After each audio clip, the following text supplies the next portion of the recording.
এখানে একত্রিত হয়েছি খাগড়াছড়ির ঘটনাকে কেন্দ্র করে। আমরা অবাক হতবাক হয়ে যাচ্ছি, যতই দিন যাচ্ছে ততই দেশের পরিস্থিতি কোন দিকে যাচ্ছে আমরা বুঝতে পারছি না। আজ আমরা কেউ নিরাপদ না, দেশ অশান্ত। যতই দিন যাচ্ছে নারী সমাজের উপর নির্যাতন নিপীড়ন বেড়েই চলছে। আমরা তীব্র প্রতিবাদ করছি। আপনারা যারা এখন বর্তমানে দেশ শাসন করছেন, আপনারা পরিবর্তনের জন্য দেশে এসেছেন, আপনারা নিজেরাই বলেছেন।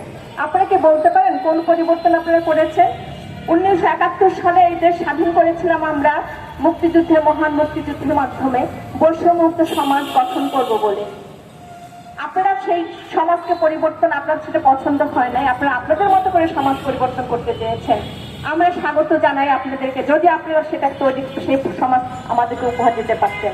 আপনারা কি বলতে পারেন এই মাসে 1 বছরের অধিক সময় পার হয়ে গিয়েছে, কত ঘটনা ঘটেছে? এই ধরনের ধর্ষণের ঘটনা আপনাদের কাছে সেই হিসাব আছে?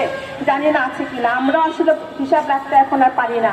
প্রতিনিয়ত সংবাদপত্রে দেখি, প্রতিনিয়ত ঘটনাগুলো ঘটছে।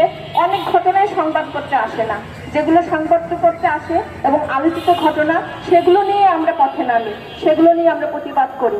কিন্তু এই প্রতিবাদের ভাষা আসলে আমরা এটার সমাধান কিভাবে আমরা জানি না।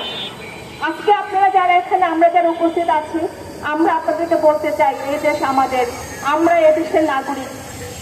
এদেশে স্বাধীনভাবে বসবাস করার অধিকার আমাদের আছে, কারণ মুক্তিযুদ্ধের মাধ্যমে আমরা দেশটাকে পেয়েছি, সেখানে আমাদের অবদান ছিল।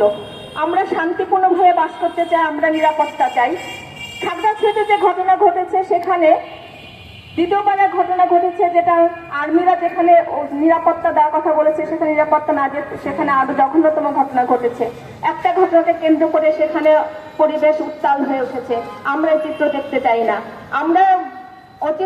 আমরা বলতে চাই, এই মানববন্ধনের মধ্য দিয়ে যারা এই ঘটনার সাথে জড়িত আছে, যত দ্রুত সম্ভব তাদেরকে আইনের আওতায় আনুন, তাদেরকে শাস্তি দেন। আমি বাংলাদেশ নারী পুরুষ সংঘের পক্ষ থেকে মহিলা পরিষদের সাথে এই প্রতিবাদের একাত্মতা ঘোষণা করছি। ধন্যবাদ সবাইকে।